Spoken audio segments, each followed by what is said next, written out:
Nasser Al-Khelaifi l'a dit et répété, faute d'un accord avec la mairie de Paris sur la vente du Parc des Princes, il était en quête d'un nouveau terrain pour y construire un stade. Ancien dirigeant du PSG, Jean-Claude Blanc lui donne un sérieux conseil.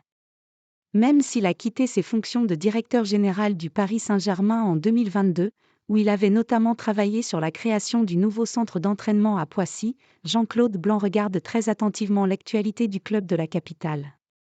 Désormais aux commandes d'Ineos Sport, ce qui lui vaut de travailler pour Manchester United et pour l'OGC Nice, Blanc sait que les dirigeants du PSG se battent avec Anne Hidalgo concernant le Parc des Princes. Tandis que la maire de Paris refuse de céder le stade de la Porte de Saint-Cloud, Qatar Sport Investment veut avoir son propre stade afin de développer son business.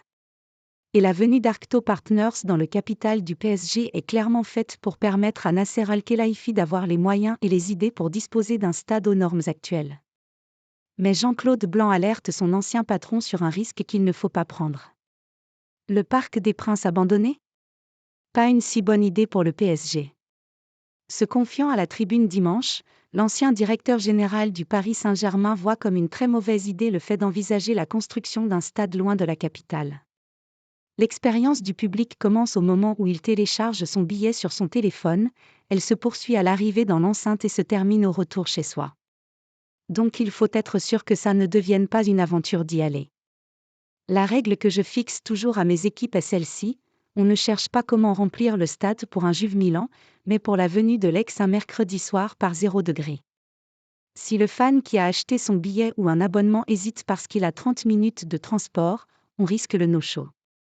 Et un siège vide, même payé, c'est un échec. À Turin, on aurait pu construire un stade plus grand.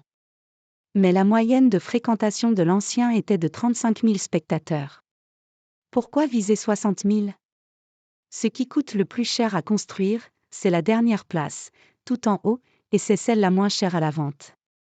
Il faut trouver la bonne jauge pour délivrer la bonne expérience de proximité et magnifier le spectacle sportif.